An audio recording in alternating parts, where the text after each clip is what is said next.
Good afternoon from Donington Park. We are back in the FIM Women's Circuit Racing World Championship for round 3, a full 2 months after our previous encounter in northern Italy.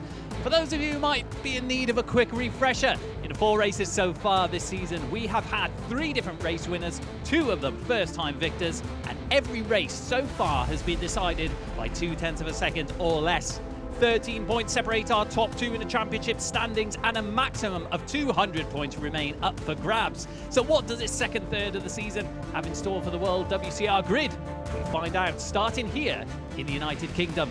A warm welcome to Donington Park from myself, Anthony Nelson, and Steve English alongside me, ready to talk you through this third Superpole of the 2025 campaign. And Steve, it's going to be quite an interesting one here in Donington Park. Yeah, 25 minutes of action coming up for the WCR, and Maria Herrera, as ever, the rider to beat. But this is going to be an interesting challenge for a lot of riders because we've had such a big gap since the last round.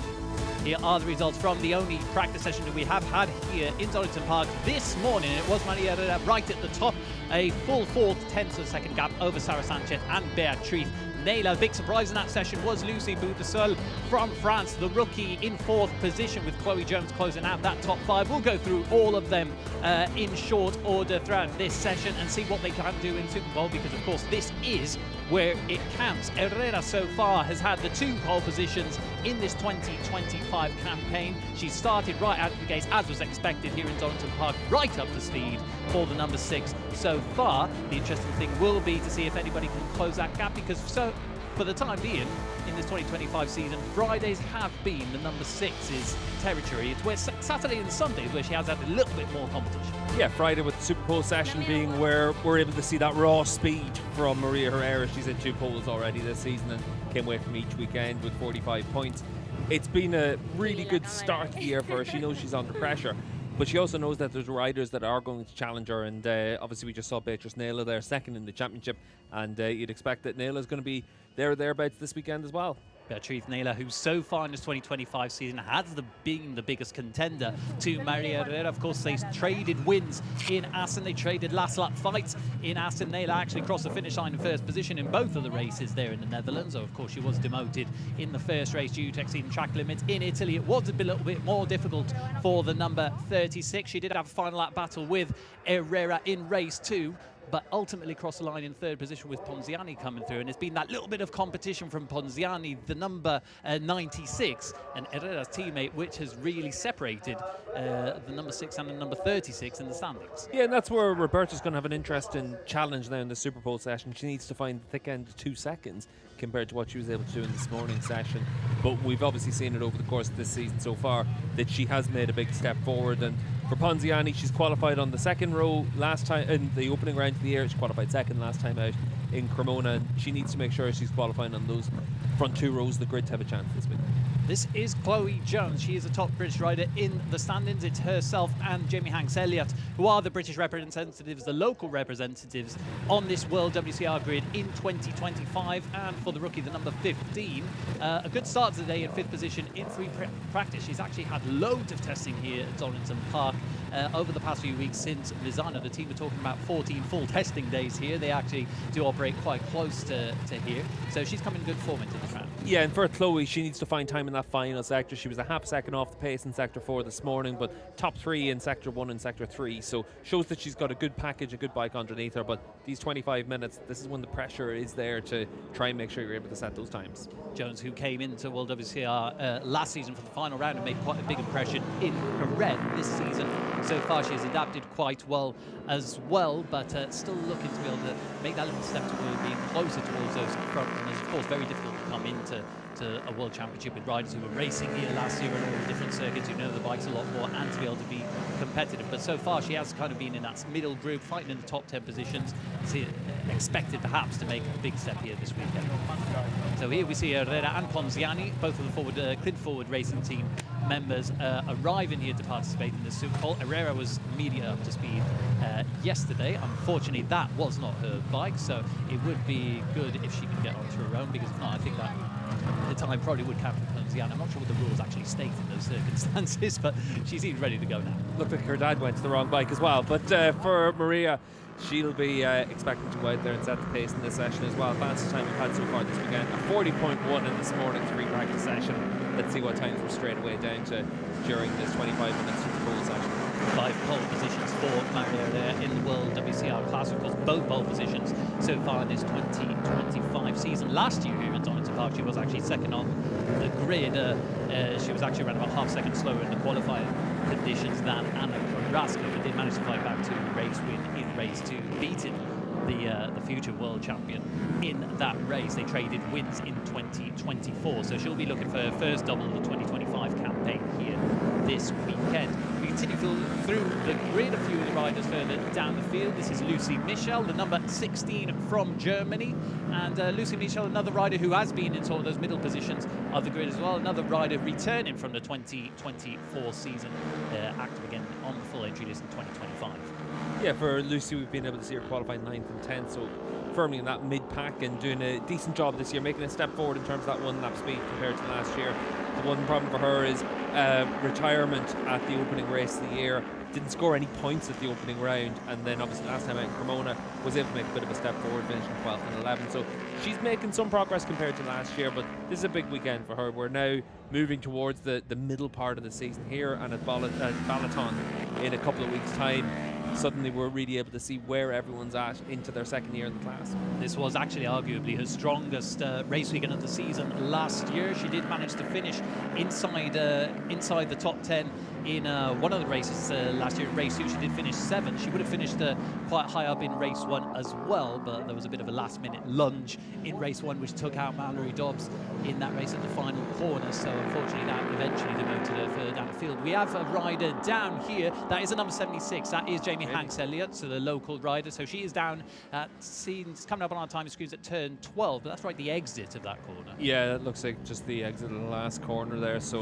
let's see what happened to Jamie through Goddard's off camber on the run through there, and she's lost it very early in the corner there, but typical crash that we see at Goddard's as well. The track really does drop away from you, and it's easy just to tuck the front through there. So hopefully she's able to get that bike restarted, because she still has 20 minutes left in the session, and if she can get it restarted, she can get back to the pits and she can still get it back out again. Otherwise you're qualifying at the very back of the field. Yellow flags are still out, so for example Sarah Sanchez, who's just come through that final corner, her lap will not count here, the number 64, but in this there is still 21 minutes left in this session, so it's important to get a bit of a reference lap in these early stages, but we will see the pace increase quite a lot. In fact, in the free practice session this morning, Herrera was right up to speed from the start, but a lot of the riders behind her did gain 2 to even 3 seconds as the session progressed, and there was quite a big margin for a lot of them to be able to improve upon. In fact, the pole position time last year was a 40.5 from Anna Carrasco, and then I was immediately down to 40.1 actually in that session. So riders actually, the pace does seem to have improved since last year. These lap times which you see it right now, we're still in 41.3, still quite a big gap to the times that we'll expect to see in a fight for pole position. Yeah, definitely, and for all the riders, they're waiting to see what the likes of Maria Herrera is able to do on her first flying lap. That's the real indication of where we're at. We've had those yellow flags as well, so that's going to be a factor. But for Maria, already she's up by half a second, so she's going to be down into the mid 1 minute 40s and straight away 40.4 for her. That's about a quarter of a second off of her fastest time this morning. Yeah, 0.3 of a second for the number 6. She was in the low 141s in her first laps in the practice session, so that's already near a full second faster than what she did then. And where she would be expected, it's the closing minutes of the session where we can expect a lot of the riders, the likes of Naylor, the likes of Sanchez, really to get closer to her. Right now, Sanchez has started 6th in this session. She's up now provisionally on course to finish to move up to 2nd in the standings in these early stages. Naylor hasn't set a representative lap time so far. She's down in 15th, but up on Herrera's time in that first sector. And actually, in a practice session this morning, what we did see a lot from particularly Naylor, particularly Sanchez, was they were faster than Herrera in the first couple of sectors. But it was that third sector where the number 6 was really able to make a difference. Yeah, and certainly for Maria in the second half of the lap, she was a lot stronger than the other riders in terms of what her ultimate pace was this morning. Already on this lap up by 0.3 of a second, so should get herself pretty close to the fastest time of the weekend, down in towards the 39s. That was the pole time we saw last year from Anna Carrasco, low 39, so a lot of room for improvement at this stage. Just seeing as well that Jamie Hanks-Elliott seems to have gotten her bike restarted, and she's got back to the pits. So she will have time really to fix that bike and get back for a representative laps time towards the end of this session. If she couldn't, she would finish 26th in this 26th rider grid that we have in World WCR this weekend. We just saw Lucy Boudesseul on the number 17 bike move up to second with a 40.5. That is actually already half a second faster than what she did this morning, and a big improvement as well from Maria Herrera down into the 139s. That is the Superpole record. It actually still is 0.6 of a second off the race lap record, which Anna Carrasco posted last year, a 39.2 in race 2. But that's fast pace already from number 6. You can see there's a bit of a gap on the track as well from Maria to her teammate in front of her. We'll see if she's able to catch her soon to be able to use a bit of a toe on the run down the back straight from turn 8 down towards the S's. But this track, it's not as critical as some other places for having that slipstream, and certainly for Maria Herrera, she's got the speed to be out there on her own and able to set fast times. It is actually a bit of a difficult track really to get a slipstream here at Donington Park. It's not necessarily a track with long straights or something like Cremona, where there were a couple of positions where you really can tag along with a rider in front of you. Yeah, this is a place where typically for a lot of riders you're not really at the limit of the performance. Obviously with the R7 it's a bit different, twin cylinder, and they're able to do 205, 206 k's an hour down the back straight. So the slipstream does help, but having the fast turn 8 leading onto the back straight helps. It's a short straight, it's a short front straight as well, and for the very fast riders like Maria Herrera, probably gets better with a clear track, whereas some other riders would certainly help by being able to follow someone. On another fast lap, she does have a teammate, Roberta Ponziani, ahead of her. She seems to have slowed down towards the end of that third sector, but still very close to improving upon her provisional pole time. Beatriz Nela is also on a fast lap, number 36, coming around the final corner now. This is Ponziani on the number 96 bike. She moves up to 4th position with Paquita Ruiz just behind her into 5th. And Maria does actually improve, but just by 14,000 seconds. Just to say as well that Tara Morrison in for her debut in the WCR class this weekend. As it stands right now, 18th fastest. You can see the time Tara on the left-hand side of the screen. We've got 26 riders in the field. That's actually a really good performance there for Tara, 10 minutes into the session. And for her, she's been able to have a track day here at Donington Park. She was able to get out on an R7, but very different to what she'll actually be racing this weekend. So that's actually a really good performance from the get-go here, 10 minutes into the session. Tara is actually more used to racing in the Supersport 300 class back in Australia. She actually was the first female rider to win a Supersport 300 race in the Australian Championship earlier this season when the World Superbike paddock visited Phillip Island. It was the very first race of the season, in fact, for the number 95. So a good job from her, the second Australian representative on the grid, alongside Taylor Ralph, who is up in 10th position. So this is Avalon Lewis on the number 21 bike. She moves up to 8th position. Avalon racing here at Donington Park for the first time since 2017, when she was in the very inaugural World Supersport 300 class. Ooh, big moment for Naylor there, coming through the foggy S's. I wonder if that will have hindered her going through that third sector. She was up by nearly 0.3 of a second on Herrera's time coming through the first 2 splits. She has lost some time here, but still in contention for that pole position. And it is very early on in the session. It's usually a bit later on when we see the number 36 really come into form. We're only halfway through, not even halfway through this Super Bowl session at Donington Park, and she is already in with the shout. Never been on pole position, number 36. The best grid slot was second this year at Assen, the inaugural round of the 2025 season. But we'll see what she can do now. She does actually move up to pole position. Tied, well, the second position, tied with Herrera. That will be the count back to their second fastest lap. But great job from the number 36 to put herself in that sort of position. It's been great to see what Beatrice can do this year as well, because she's made a massive step forward compared to where she was last year. This is what everyone expected her to do last year, coming in as a 4-time European champion. The expectation was she was going to be a contender, she was going to win races, she was going to challenge at the front. She didn't really do that last year, but this year she's been able to make that big step forward, and it's exciting to see. This is the moment that she had through turns 9 and 10, just on the exit from 10, completely out of shape there, but she still managed to gather it and get a good lap time in. It's interesting with these bikes as well. The R7s that are used in the WCR, pretty much as stock as you can be on a racetrack, but one of the limiting factors for the riders is the front suspension, the front forks, and being able to give yourself that confidence under the heavy braking zones. And then for the likes of down into the S's where we are now, the heavy braking zones, 200 k's an hour down in towards this corner, it's easy to get a little bit out of shape through it, but Beatrice still able to set some decent times. That was Sonia Lloyd there at the last corner as well. Yep, another rider down at the last corner. So that's the American who is down in 22nd position. She has also crashed at turn 12, and a few riders coming across the yellow flags there. Actually, Beatrice Naylor, who was on a very fast lap, she is just coming across that final corner now. So that lap time will not count for the number 36. This is a crash. Yeah, and loses it a little bit earlier than what we saw for Hanks Elliott. Just looking at the times as well, now that we're moving in towards the second half of this session, the one rider we need to keep an eye on, Sarah Sanchez, on that third row of the grid. She needs to find something to move herself that little bit further up the field, because as it is right now, it looks like Herrera, Naila and Budasel seem to have a bit of an edge over everyone else.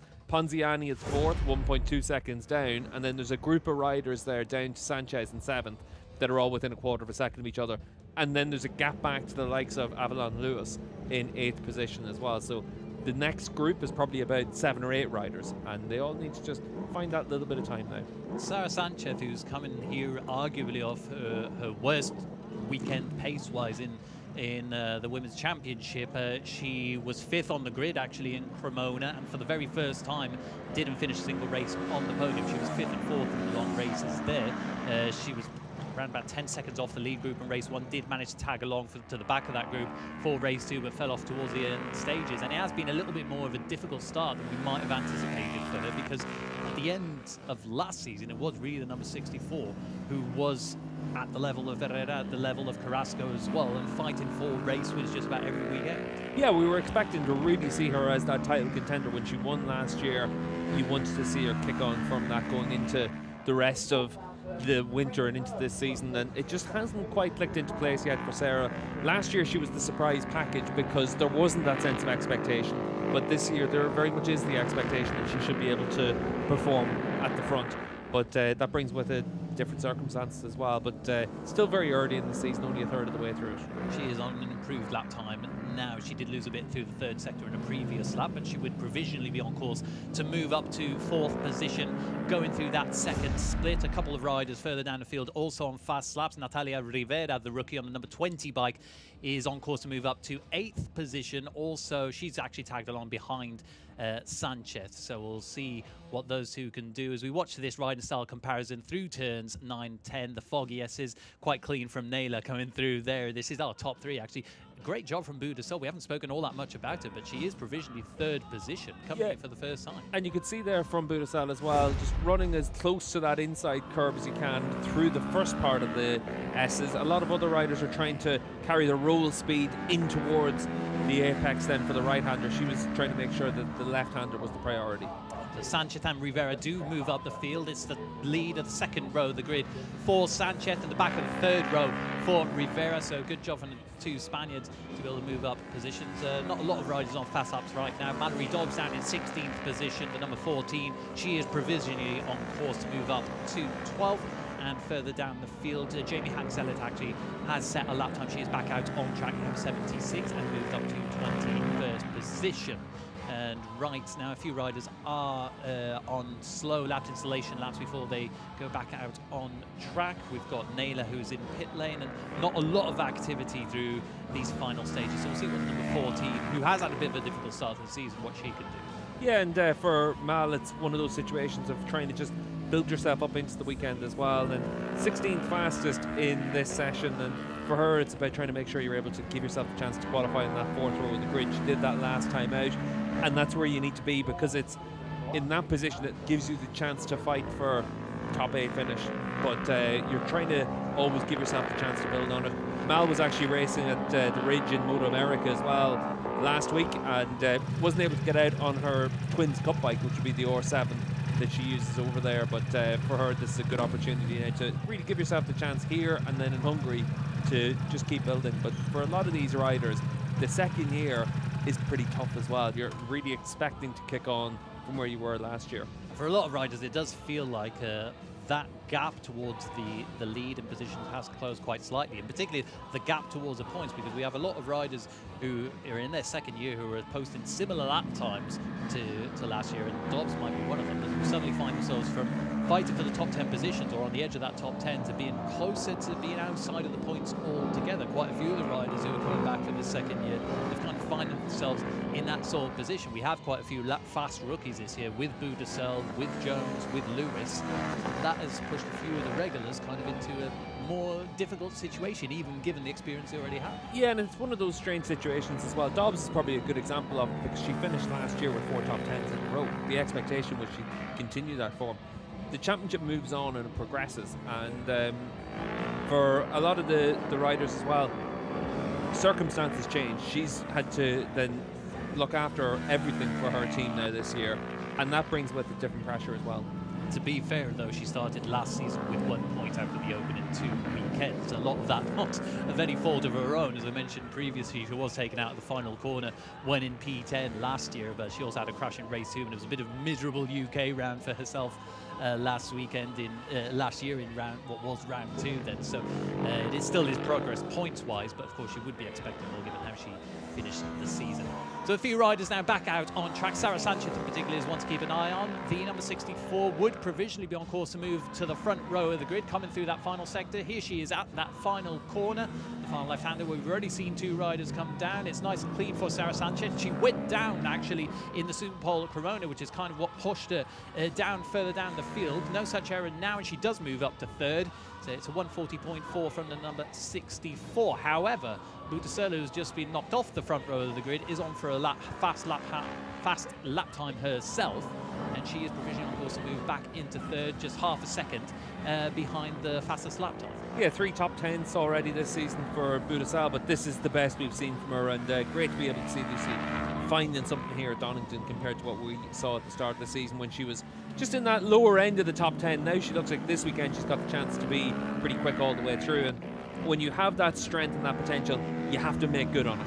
And Superpole has been her weaknesses in the previous 2 rounds. It is not her weakness here. That's a 140.3 from Budasel, half a second off Herrera and Nayla's lap time. But that will be good enough in itself to guarantee her a good position on the grid. She is provisionally 3rd. Sarah Sanchez is on a very fast lap now, going through the 2nd split, just 44 thousandths of a second slower than what Herrera and Nayla had done so far. There aren't any more fast laps on track at the minute, so we go back to the 64. Yeah, 6.5 minutes left in the session. Just to say for Paquita Ruiz as well on the 46 machine, doing a good job up there in the top 6 as well. Her career best qualifying performance is 6th. She finished last year actually with 6 consecutive top 6 finishes, so she was really consistent at the end of last year, and good to be able to see her able to show some strength here at the start of the weekend in Donington as well. She's been 15th and 9th so far in the 2 rounds that we've had in this 2025 season, so that would be a big improvement from the number 46 as well. One of the riders who we were certainly expecting to make that sort of step coming into her 2nd season in the class. What can Sanchez do as she crosses the line? She remains in 4th, does improve her lap time, but she's down by 400 over Budasel's lap time, so they're starting to find that limit here around Donington Park with just under 6 minutes on the clock. It'll be interesting to see what Herrera and Nayla can do in these final stages. They are tied at the top of those timesheets. Herrera has the edge because of her 2nd fastest lap time, which is when you go back to when there is a tie in the standings. But we'll see what the number 36 can do in the last stages. For now, Budasel, she is slowed down in this 3rd second, half a second down, but she remains in 3rd position. We'll see what she can do if she crosses the finish line, just tagged at the back of Chloe Jones at number 15, who is provisionally 7th on the grid. And Budasel crosses the finish line, doesn't improve her lap time, remains in 3rd. Just to say as well that Sarah Sanchez has lost her fastest time of the session for exceeding track limits, so she's still up there 4th fastest, but halfway through the lap she's on a real flyer. This is the big lap for Sarah Sanchez. She is 0.3 of a second down on Herrera in that 2nd sector. This is where actually the 3rd sector, where she actually was losing time in the free practice session to the number 6. Here we are with her coming through that 3rd sector, and we'll see what she can do. She crosses the split. It should be in any moments now. Coming due with the Melbourne hairpin. She is provisionally going to move up to 3rd position. She has lost quite a bit of lap time there, but it is the best lap that we've seen so far, and she does have that final corner remaining. It's also a 1/4 of a second slower than her best time in that sector, so losing a lot of ground there, Sarah. Unfortunately for the number 64, it won't be enough for pole, but it will be enough to push her closer to those front lap times. She does still have 3 laps remaining around this Donington Park circuit with 4.5 minutes on the clock, and she does move up to 3rd. It's only 1/10 of a second behind what Herrera and Nayla done. So she found quite a bit of time in that final sector. Yeah, matches the fastest time we've had in that final sector as well, so good effort there from Sanchez. it's all about that third sector for her. We can see here Beatrice Naylor just clearing the traffic. This isn't a lap that's going to matter for her, but for Beatrice, it's about trying to give yourself 2 laps left in the session, the chance to be able to improve. She might actually manage to get 3 laps in. She might actually help Chloe Jones move up further up the field, because number 15 is on course to move up to 5th position, just behind the number 36. There, she's a rider to keep an eye on. We'll see what she can do. She crosses the finish line. The local representative, she does move up to 5th, a 40.6, which is 0.8 of a second off what the fastest lap riders have done so far in this session. Naylor just rolled off there, so her lap won't count now. She'll probably have 1 and best 2 laps at the end of the session to be able to get pole position. For Chloe, we see here in the number 15 machine, she's qualified on the 3rd row of the grid for all 3 rounds she's done in WCR, so on course for a personal best if she's able to come away with that 2nd row of the grid in the middle of it. Sanchez again on fast lap time, but it's only 51 thousandths of a second down on Herrera's lap time going through the 2nd split, and it's the 3rd one where she's lost some time in the final 3 laps, and she's lost around about 0.7 of a second, so that lap has gone for the number 64. Further down in the field, we've had an improvement for number 83, Astrid Madrigal, who was on the front row of the grid at Cremona, but unfortunately all the way down in 12th this weekend at Donington Park, so still some work to do for that number 83. Just for Sarah Sanchez as well, just looking outside her commentary box window, she's just behind Avalon Lewis out on track as well, so 2 laps left in the session. She's got a rider that maybe she'll be able to use as a little bit of a tow as well. For Lewis, she's down there 11th fastest right now. She would have expected to be a little bit further up the field, qualified on the 2nd row of the grid for the first 2 rounds of the year. Unfortunately, Lewis, her worst performance so far in the Superpole condition in this 2025 season. She has been, out of the rookies, she's been the rider who's been closest to the front actually so far, barring what Chloe Jones has been doing, and Lucy Budesil, of course, what they've both been doing this weekend. But Avalon Lewis in the fight for the podium in that opening round in Assen and getting a top 5 finish in Cremona. Unfortunately, it seems like it's going to be a bit more of a difficult weekend for the number 21, unless she can find some pace come race day tomorrow. So a few riders on fast laps. Actually, Avalon Lewis is on course to improve her position going through the first split. Natalia Rivera as well further down the field. She's in 10th. She is on course to improve her lap time. Mallory Dobbs further down the field as well. But from the riders in those 3 first rows of the grid, it seems that right now at best are saving it for the last lap. There's less than 2 minutes on the clock now at Donington Park. So we see Emily Bondi, uncharacteristic performance for the number 4. We usually see her closer to those top 10 positions. She's down in 19th position, the French rider. Now, she had very difficult free practice, actually had loads of technical issues. She came into the pit 7 or 8 times. Seems like they didn't quite fix what was going on with the number 4's bike, so unfortunately it doesn't seem like it's going to be a day to remember. Yeah, just to look at the times as well now with a minute left in the session. So for a lot of these riders, just starting their final lap or in the midst of their final lap already. And we saw Jess Howden move up into the top 10 as well. Howden obviously had a really tough time last time out in Cremona. Speed was there, but qualified at the back of the field after a crash in the Superpole session. But good to see her giving herself that chance up there in the 3rd row of the grid right now, just in front of Taylor Ralph. Not where Ralph would expect to qualify, but she's racing having broken her hand only a couple of weeks ago, so still trying to get that confidence back and get the feeling back. It's always difficult when you're out there carrying an injury. And Howden actually missed the 2024 UK round after suffering an injury in Misano, so this is her first time racing on the World WCR bike. So good to see her in those positions. A bit of an uneven performance so far this season from that number 52. She did score points in the Netherlands, but was unable to in Cremona due to that grid slot that you mentioned earlier on. So final few seconds of the Superpole session. Naylor will get 1 more lap. Herrera will as well. And for a few of the riders further down the field, we can see Jessica Hyde now. She moves up to 8th position, remains in 8th position, but does improve upon her best lap time.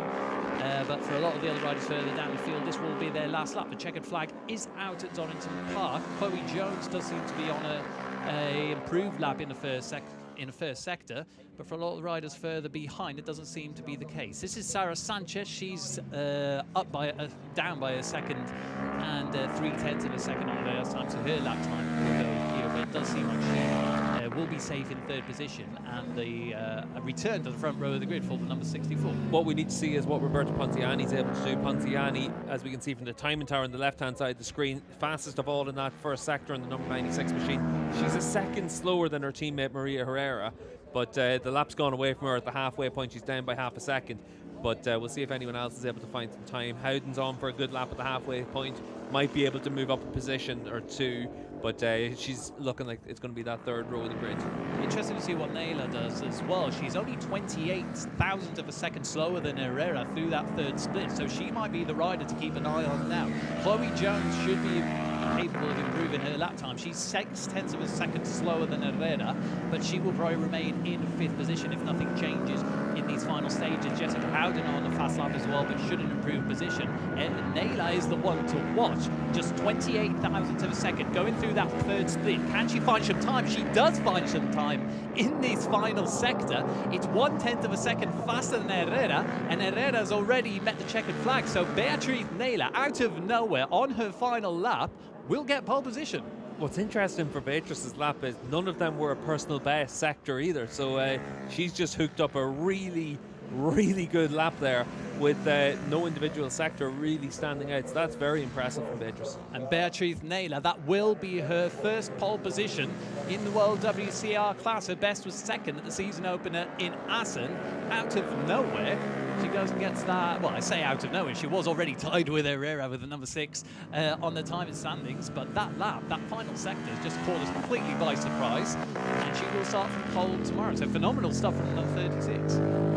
So this is Sarah Sanchez in third. It will be an all-Spanish front row in World WCR. Budasol in the end was 4th. It will be Budasol, Jones, the 2 rookies, 4th and 5th on that second row of the grid. And Ponziani, unfortunately, down in 6th position. So a step back from what we saw in her home round in Cremona. And here is Herrera, who's probably expected to go into Parc Fermé, as she had done so far in both rounds this season. Well, it was not to be today. Yeah, keep on rolling, because Beatrice Naylor is going to take that pole position, and that really was a stunning lap from Beatrice, because, as I said, no individual sector even better than she had done during the course of the session so far, but all of them really close to her personal best, and able to just hook that lap up really well. So great effort there from Beatrice. This was the track where she got her first podium in World WCR last season. That was, of course, the second round of the season. She finished second in race 1 and 4th in race 2.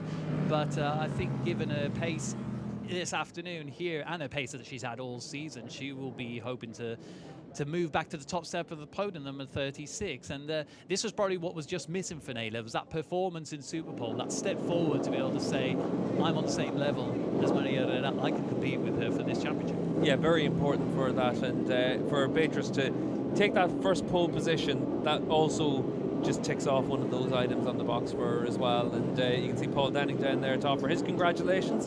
And for Beatrice, this is a big statement to show that she's fast as well, because in WCR, if you want to win races, you have to stay in the pack.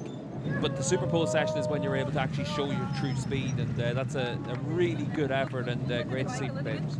Fantastic stuff from the number 36 from Madrid. That will be her first pole position start in the WCR class.